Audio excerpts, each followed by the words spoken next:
Yes Kumar, Gandhinagar. జై సచ్చిదానంద్.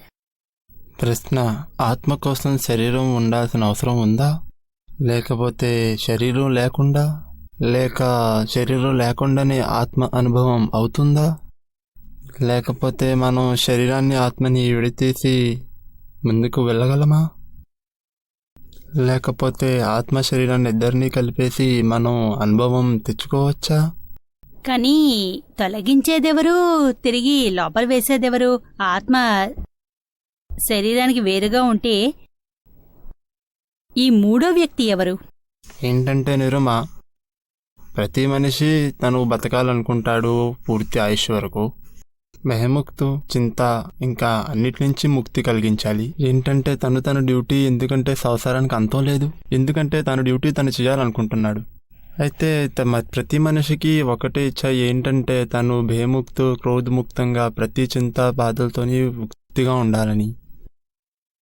ఆత్మ అస్తిత్వం కోసం శరీరం ఉండాల్సిన అవసరం ఉంది.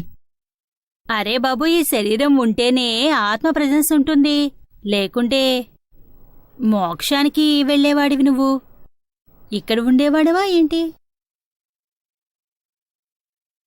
అయితే ఏంటంటే ఈ సెపరేషన్ మనం ఇంకా ఎక్స్పీరియన్స్ చేస్తే, లేకపోతే ఇంకా ఏదైనా సెపరేషన్ చేస్తే, అయితే ఈ దోషం ఏదైతే ఉందో, ఇంకా పని, క్రోధం, మోహం, ప్రేమ ఏదైతే ఉందో, లేకపోతే వేరే చింతాభావాలు లాంటి, ఇంకా వాళ్ళు దానిపైన విజయం సాధించవచ్చు. ఆటోమేటిక్గా అవుతుంది. శరీరము రోగాలకు తేడా ఏం ఉండదు, కానీ క్రోధ, మాయ, మోహం, లోభం, రాగద్వేషాలు అన్నీ చాలా తగ్గిపోతాయి. ఇక రోగాన్ని మీరు పూర్తిగా నయం చేయలేరు, కానీ మీరు అనుభవించేది లో నుండి ఉన్న శక్తి, లోపల ఉంటుందే ఆ శక్తి జ్ఞానంతో వేరుగా ఉంటుంది. జ్ఞానంతో మనకు చాలా నాకయింది అనిపిస్తూ ఉంటుంది, ఇలా అనుభవిస్తూ ఉంటారు. కానీ జ్ఞానంతో సైకలాజికల్గా ఎఫెక్ట్ కాదు, అంటే మీరు లోపల అనుభవిస్తారు, శరీరంకి ఏమీ కాదు. లోపల శాంతంగానే ఉంటుంది, ఆనందంగానే ఉంటారు. జ్ఞానం యొక్క మార్గం ఇదే. ఈ శరీరం, ఈ కర్మ, రోగం ఇదంతా గత జన్మ. దానికి మీరు ఏదో విధంగా నిలిపివేయలేరు. జ్ఞానం తీసుకుని దాన్ని ఈ విధంగా అనుభవించచ్చో, అందులో నుండి బయటకు వచ్చి చాలా పద్ధతుల్ని పొందవచ్చన్నమాట. అయినా నిరుమా, ప్రతి మనిషికి ఒక ఇచ్చ ఉంటుంది, ఏంటంటే ఎక్కువ ఆయుష్తో బతకాలని. ఇంకా దీన్ని బట్టి ఒక కారణం ఉంది, ఏంటంటే మన సంసారం ప్రతి డ్యూటీ చేస్తున్నాం. ఎలాగంటే ఇప్పుడు మీరున్నారు, మీరు ఇంతమందికి ఒకేసారి జ్ఞానం ఏదైతే పంచుతున్నారో, ఇది మీ శరీరం దగ్గర నుంచి వెళ్తుంది. కోరికల లక్ష్యం ఉండొచ్చు, కానీ ఆయుష్ ఈ ప్రతి ఒక్కరు తెచ్చుకునే వస్తారు. దాని ప్రకారంగానే దానికి వారికి జీవితం ఉంటుంది. దీంతో ఒక్క పిసరు కూడా తగ్గించలేము. సిద్ధాంతం అర్థం అయితే ఇక మృత్యువు అంటే భయం ఉండదు. ఎంత బతకడమో, తక్కువ బతకడమో లాంటివి ఉండవు. లోపల ఇవన్నీ అవుతూనే ఉంటాయి. నిరుమా, ఏంటంటే మృత్యు నుంచి ఎలాంటి భయం లేదు. ఏంటంటే మనిషికి అనిపిస్తుంది, తను ఎప్పుడైతే సంసారంలో వస్తాడో తను సంసారం కోసం ఎక్కువగా చేయాలని, మనుషుల కోసం, ఎందుకంటే వాళ్ళ జ్ఞానం పోకూడదు. అయితే దానికోసం చెయ్యి, బ్రతికి ఉన్నంతకాలం చెయ్యి, ఎవరు కాదన్నారు. చావాలని లేదు, ఎక్కువ బతకాలి, తర్వాత చింతిస్తూ కూర్చుంటావు. ఇంకా పైగా చింత కూడా ఉంటుంది వాళ్ళకి, ఎలా ఎక్కువ బతకాలి, ఎంత ఉందో అంత చెయ్యి. ఎవరు చేస్తారు? ఎందుకు చేస్తారు? ఎవరికి చేస్తారు? ఉత్తి మాటలు ఇవన్నీ. చేసేవారు చాలా తక్కువ, కానీ ఎక్కువ బతికానో చేస్తానో అన్నది మాత్రమూ ఉండదు. నాకు రోగం ఉంది, ఇది ఉంది, సరే చేయని, అవుతుంది. జరగాలని ఇలా ఉంటే అలాగే అవుతుంది. ఇలా ఆలోచిస్తారా? ఎవరు ఇలా ఆలోచిస్తారా? చేసేవాళ్ళు అలా ఆలోచించరు, చేయని వాళ్లే మాత్రమే ఇలా ఆలోచిస్తూ కూర్చుంటారు. దాంతో ఆలోచిస్తూ ఉంటారు కదా, వాళ్ళు ఏమీ చేయరు. దాంతో ఆలోచించడంలోనే అయిపోతుంది. ఇంకొక ప్రశ్న నిరుమా, తప్పకుండా. నేను విన్నాను ఏంటంటే పురాణాల్లో మన తాత ముత్తాతలు ఎక్కువగా బతికేవారు, చాలా ఆయుష్ ఉండేది. ఏంటంటే ఇది నిజమేనా? ఆ కాలంలో జంతువులు కూడా ఎంతో కాలం జీవించి ఉండేవి. ఆ కాలమే అలాంటిది. ఆయుష్ కర్మ ఎక్కువ కాలం ఉండేది. డైనోసారస్ ఎంత కాలం ఉండేది, ఎత్తు బాడీ, ఆ కాలం వేరు, ఆ విషయమే వేరు. ఆ కాలం అది.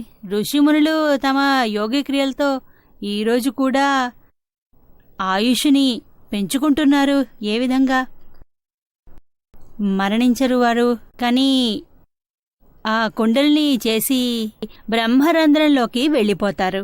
ఆత్మను అక్కడికి, జీవిని అక్కడికి బ్రహ్మరంధ్రంలోకి స్థిరం చేసేస్తారు. అక్కడ జీవం నిలిచిపోతుంది. శరీరానికి ఎలా అనిపిస్తుందంటే సమాధిలో అయిపోయి అనిపిస్తుంది. శరీరానికి ఎలా ఉంటుందంటే అందులో ఇక ప్రాణం లేదని, పూర్తిగా కళ్ళు తిరిగినట్టు. కానీ అలా కాదు, అన్నీ లోపల జీవం ఉంది. అన్నీ హార్ట్, లంగ్స్ ఇవన్నీ నిలిచిపోతాయి. అయినా జీవిస్తాడు. ఋషి మునులు ఈ యోగక్రియ చేయగలరు. ప్రతి ఒక్కరి వద్ద ఉండదు. ఇది చాలా చాలా అంటే యోగి క్రియలు చేసేవారికే తెలుస్తుంది. అప్పుడే అవుతుంది. నిరుమా, ఓ వారం అయింది మా అబ్బాయి జైపూర్ వెళ్ళి మీ ప్రోగ్రాం చూడడం మొదలెట్టాను. ఒక వారం చాలా ఏడ్చాను. ఒక ఏడాది అయింది జరిగి. మీ ప్రోగ్రాం చూస్తున్నప్పటి నుంచి నాకు చింత పూర్తిగా తగ్గిపోయింది. ఏమీ అనిపించట్లేదు. ఒక ఏడాది పూర్తయింది మిమ్మల్ని చూడనంత వరకు. అప్పటి వరకు ఏది చేయాలనే అనిపించేది కాదు, ఏది బాగుండేదే కాదు. ఎలా అనిపించేదంటే మిమ్మల్ని నేను ఎన్ని ప్రోగ్రాంలు చూసినా కన్నీరు కారుతూనే ఉంటుంది. ఇంకా మనసులో భావం వస్తుంది ఏంటంటే ఇంత మంచి విషయం ఇంట్లోనే ఉంచుకుని నేను వినలేదు అని. ఇప్పుడు స్టేషన్ వదిలి ఇక్కడికి వచ్చాము. ఇంకా మా పిల్లలు ఎంత చక్కగా ఉంటారంటే ఈరోజు స్టేషన్కి వెళ్తుంటే వాళ్ళ నాన్నగారు వద్ద అంటున్నారు, అమ్మ నిరుమా దర్శనానికి వెళ్తున్నావు, లేదా నాన్న తీసుకుని వెళ్ళు. ఒకవేళ నిద్రపోతే ఇంట్లో ఉంటే పిల్లలు టైంకి లేపి టీ ఇచ్చేవారు, నాకు టీవీ పెట్టేవారు. మీ మాతాజీ వచ్చింది ఈరోజు, నాకు మీరు కల్లో కనిపించారు, ఆశీర్వదించారు. ఇక నా లోపలికి వైట్ లైట్ వెళ్ళింది. ఇక నాకు తెలీదు నాకు ఎక్కడి నుంచి దొరికింది. ఎన్ని ప్రశ్నలు ఉన్నాయి. భగవంతుడు ఎందుకే చేశాడు? ఎక్కడైనా దుఃఖం ఇస్తాడు. శ్రీకృష్ణ భగవంతుడికి మృత్యు బాణం గుచ్చుకుంది, అక్కడ చూసి వచ్చాను 2 నెలల క్రితం. ఇదే మనసులో ఆలోచన వస్తుంది, ఎందుకు నేను ఇలా అవుతున్నాను. ఏ ప్రశ్న అయినా నేను మొత్తం రోజులో 2 గంటల ప్రోగ్రాం చూస్తాను. వాకింగ్ ఎప్పటి నుండి నడిచేదాన్ని, వాకింగ్ కూడా వదిలేశాను. మా వారు కూడా ఇంట్లో చాలా హెల్ప్ చేస్తారు. అంటే నాకు మనసు నిలవదు, మనసుకు నచ్చదు. ఎప్పుడు చూసినా నిరుమా అంటే నాలోనే. మా పిల్లలకి కూడా మీరంటే చాలా ఇది. మళ్ళీ మాతాజీ వచ్చింది, చదువుకోండి అంటే బిజీగా ఉంటుంది, డాక్టర్ చేయాలని చాలా కోరిక. దానికి చెప్పాను, దాదా భగవాన్ పేరు తెలుసుకో, నువ్వు కూర్చొని డాక్టర్ అవుతావు అంటే. నిరుమ కూడా డాక్టర్ అంటే అంటుంది, డాక్టర్ అయ్యి ఏం చేయాలి, నేను నిరుమ కాకూడదా అని అడిగింది. జై సచ్చిదానంద్. జై సచ్చిదానంద్. మాకు లండన్లో ఒక ఆవిడ కలిసింది. ఆమె భర్త అమెరికాలో డాక్టర్, ఈమె నర్సు. ఈమె గుజరాతీ, అతనేమో అమెరికన్. ఆమె భర్త కూడా చాలా మంచివారు, మీ వారిలాగానే. ఈమె నిరుమా ప్రోగ్రాంని టీవీలో చూడాలని చాలా కోరిక. చాలా అక్కడ కూడా ఉదయమే 7 గంటలకు వచ్చేది. ఒక్కోసారి ఆమె ఆలస్యం అయితే నిద్రపోతుంటే ఆమె హస్బెండ్ ఆమెను లేపుతూ ఉండేవాడు టీవీ ఆన్ చేసి. ఇక ఆమెకి ఇంకేది అర్థం కాయేది కాదు. గుజరాతీలో వచ్చేది. ఈయనకి ఏమీ అర్థం కాదు గుజరాతీ. ఈయన భావం ఏమంటే మీరు చెబుతూ ఉండేది మొత్తం 20 ఏళ్ల గురించి వివరించారు, నాకు అర్థం కాలేదు. నిరుమ చెప్తే అర్థమైంది. పూర్తిగా ఇలాంటి భావనలో ఉంటాను. నేను చెప్తాను, దుఃఖంలో దుఃఖం లేదు, సుఖం లేదు. ఈయన కూడా తిడతారు, రాత్రంతా ఏడ్చేదాన్ని అనుకునేదాన్ని. ఎలాగా ఈయన అనేవారు, నువ్వు తెచ్చుకున్న కర్మ అనుభవించాలి అని. కానీ ఈ విషయం అప్పుడు అర్థమయ్యేది కాదు. కానీ నాకు ఈయనకి చెప్పాను, నా కాస్త దృష్టి ఉండొచ్చు కదా, నేను గుజరాతీని హిందీలో చెప్తాను, నేను పంజాబీని, అయినా గుజరాతీ నాకు వచ్చు. స్వర్గాన్ని ఎలా అనిపిస్తుంది అంటే స్వర్గంలో నేను ఉన్నాను అని అనిపిస్తుంది అనమాట. చాలా బాగుంది. ఆమె భర్త అమెరికన్. ఉదయం లేచి భార్యకి ఎప్పుడు ఎలా లేపించేవాడంటే, wake up your doctor Ambemma has come on TV. Ambemma టీవీలో వచ్చింది అనేవారు. నువ్వు లే ఇంకా టీవీలో చూడు, అందులో పేరు వస్తుంది.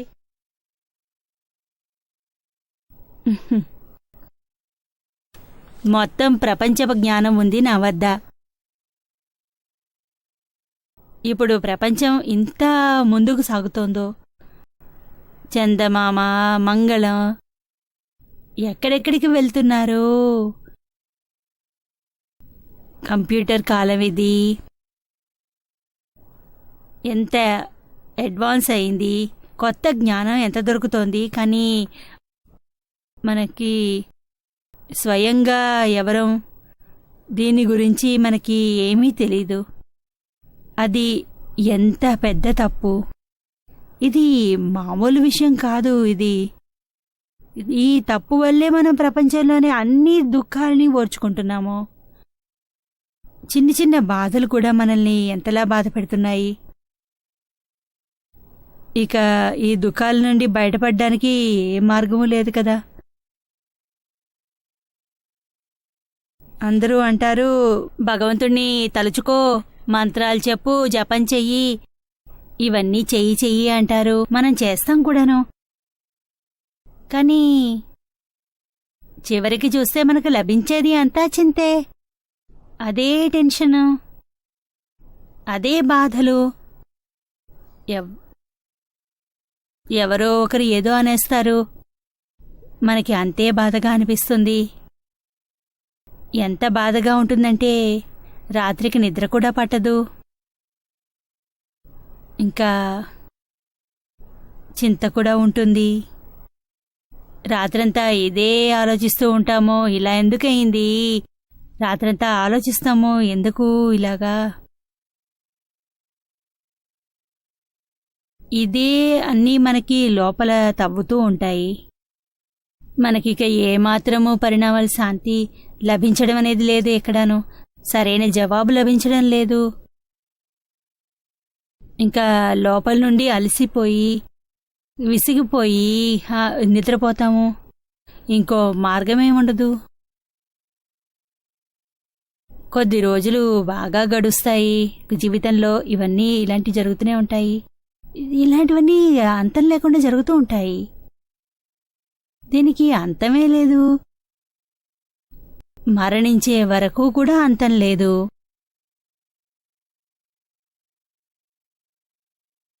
పెద్దవుతూ ఉంటాము. చిన్నప్పటి నుండి ఒకే టెన్షన్ ఉంటుంది, చదువు ఎప్పుడు పూర్తవుతుంది అని. చదువు ఎప్పుడవుతుంది, తర్వాత హాయిగా ఉండొచ్చు, మాకు స్వాతంత్ర్యం లభిస్తుంది. చదువు పూర్తి కాగానే పెళ్ళెప్పుడవుతుంది, పెళ్ళెప్పుడవుతుంది, ఎప్పుడు మంచి పెళ్లి కొడుకు దొరుకుతాడు, మంచి పెళ్లి కూతురు దొరుకుతుంది. దానికోసం ఎప్పుడు వెతుకుతూనే ఉంటాడు మనిషి. పెళ్ళైనప్పుడు అనిపిస్తుంది మొత్తం ప్రపంచంలోని సంతోషం అంతా దొరికిందే మనకి. కానీ ఎప్పుడైతే గొడవలు మొదలవుతాయో మొత్తం ప్రపంచంలోని బాధలన్నీ వస్తాయి. ఇక మనకు అనిపిస్తుంది, ఇంత పెద్ద పెద్ద కలల్ని చూసాము పెళ్లి విషయం గురించి, ఇలాంటి సుఖం దొరుకుతుంది, అలాంటిది దొరుకుతుంది అని, భర్త ఇలాంటి సుఖం ఇస్తాడు, అలాంటి సుఖం ఇస్తాడు అని. భర్త అనుకుంటాడు భార్య ఇలాంటి సుఖాన్ని ఇస్తుంది అని. ఇద్దరూ ఒకళ్ళ నుండి ఒకళ్ళు సుఖాన్ని పొందాలనుకుంటారు. ఎవరికి ఎవరు సుఖాన్ని అందివ్వలేరు. పైగా దుఃఖాన్ని ఇస్తారు. అదే దుఃఖం మళ్ళీ అనుకుంటూ ఉంటారు. ఇక మళ్ళీ పిల్లలు వస్తే అంత సంతోషం ఉంటుంది అని అనుకుంటారు. కానీ పిల్లలు ఇబ్బంది పెట్టినప్పుడు, చెప్పిన మాట విన్నప్పుడు మన ఎదురుగానే అవుతుంది, మన ఎదురుగానే మంచి చెడు జరుగుతూ ఉంటుంది. మనసుకి నచ్చిన మనుషులతో పాటు, అబ్బాయిలతో పాటు తిరుగుతూ ఉంటారు, పెళ్లి చేసుకొస్తారు, మనకిష్టం లేకుండానే ఏదో అమ్మాయిని తెచ్చుకుంటారు. తర్వాత అదే కదా మన అత్తగారితో జరిగేదే ఇప్పుడు కోడలతో మొదలవుతుంది. ఈ చక్రానికి అంతమే లేదు. సరే, కోడలు కొడుకు కోడలు విడిపోతే మనశ్శాంతిగా జీవించవచ్చు అనుకుంటాం. విడిపోయిన తర్వాత శాంతి ఉండదు.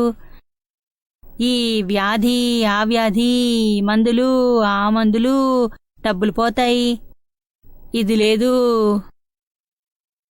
మంచంపై నుండి లేవలేము, చీక చెవుల్లో నొప్పి, ముక్కులో బాధ,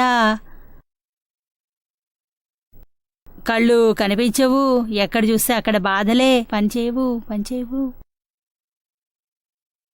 ఏం చెయ్యాలి? ఎక్కడికి వెళ్ళాలి? భగవంతుడి పేరు తీసుకుంటే బహుశా శాంతి లభిస్తుంది. భగవంతుని పేరు తీసుకుంటారు, రాత్రింబవళ్ళు కోపం చేస్తారు. మరి భగవంతుడు అయినా శాంతి ఉండకపోతే అనిపిస్తుంది. భగవంతుడు చెమటివాడు, పూర్తిగా ఏమీ వినిపించదు,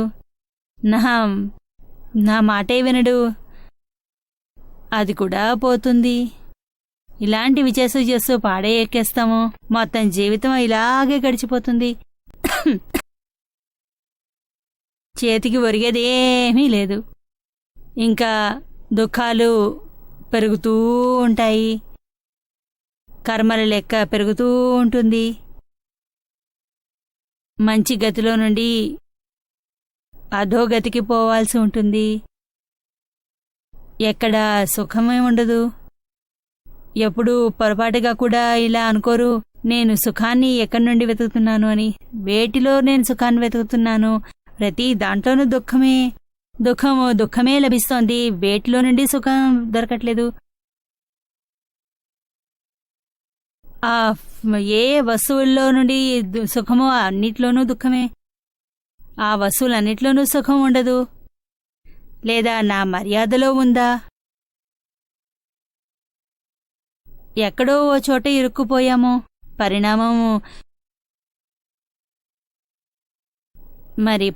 ఏమిటనేది ఎవరికీ తెలియదు.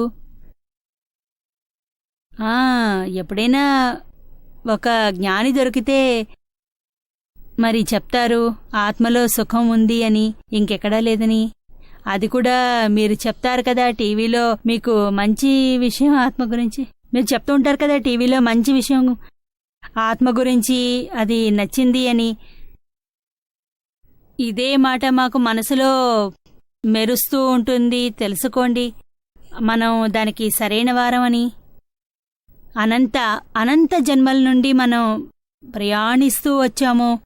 ఈ ప్రయాణంలో ఈ స్టేషన్లో దిగడం మన పని. మిగతావన్నీ ఏ స్టేషన్ కూడా మనకి సరితూగదు. అప్పుడే ఈ మాటలు మనకు నచ్చుతాయి. చివరికి మీకు లుధియానా నుండి లాక్కుని వచ్చింది. ఎందుకంటే ఆత్మ విషయం వచ్చింది కాబట్టి. ఈ విధంగా మనకి లోనుండి అవుతుంది. కానీ ఆత్మ గుర్తించడానికి ఇదే అల్టిమేటం విషయము జీవితంలో. అప్పుడు ఎక్కడికి వెళ్ళినా మన ఆధ్యాత్మిక స్థానం పైకి వస్తుంది. అప్పటి నుండి మనకి పర్మనెంట్ సుఖం నిలుస్తూ ఉంటుంది. ఇలాంటి విషయంలో ప్రాప్తి లభిస్తుంది. ఆత్మకి గుర్తింపు కలిగితే దానికి జ్ఞానం ప్రాప్తిస్తుంది. అప్పుడు ఆ సుఖం ఎప్పుడూ పోదు. ఈ సుఖం లోపలే ఉంటుంది. ఈ సుఖం మళ్ళీ ఒకేసారి ఈ సుఖం దాని స్వార్థం ఉంటుంది, ఎక్కడికి పోదు.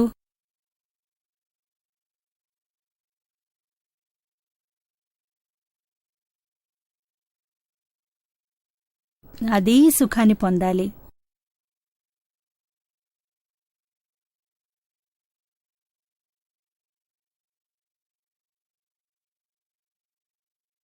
ధర్మం ఎంతో చేస్తామో ధర్మం కంటే పైకి వెళ్ళడం ముఖ్యం. ధర్మం కంటే పైకి అంటే ఆత్మని గుర్తించాల్సిన విషయము. ధర్మంలో ఆత్మ గుర్తింపు విషయం రాదు. అందులో అశుభం నుండి శుభానికి రా, పాపం మానేసి పుణ్యం సంపాదించు, ఇదే నేర్చుకుంటాము. ఇంకా దీన్ని ప్రాప్తి పొందడానికే ఇవన్నీ చేస్తాము. చివరికి చూస్తే కాస్త పుణ్యం ఏదో పొందుతాము, సంపాదిస్తాము. కానీ సంపాదించింది ఎక్కువ, ఇక కోల్పోయేది ఎక్కువ. సంపాదించేది తక్కువ, కోల్పోయేది చాలా ఎక్కువ. 5 రూపాయలు సంపాదిస్తే 200 నష్టం ఉంటుంది. తెలియదు కూడా మనకి లాస్ ఎక్కడవుతుంది అనేది. ఈ క్రోధం, మోహం, మాయా, లోభం, రాగద్వేషాల లోపలికి బయటికి అవుతూ ఉంటాయి కదా, దాంతో భయంకరమైన లాస్ అవుతుంది. బయట మనం ఎంత జపాలు తపాలు చేసినా, ధ్యానం చేసినా, ఎంత ఆనందం లభించినా క్రోధం, మాయా, రాగ ద్వేష లోపల నడుస్తూనే ఉంటాయి. దాంతో లాస్ అవుతుంది.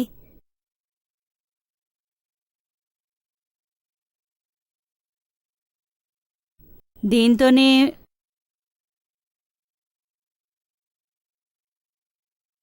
మనం ఇంత చేసినా కూడా దుఃఖంగానే ఉంటాము. ఇక ఆత్మ విషయం ఏమిటంటే,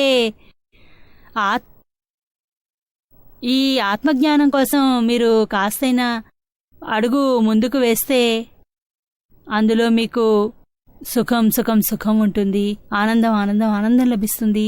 ఈ చింత, టెన్షన్ అన్నీ పోతాయి, అంతమైపోతాయి.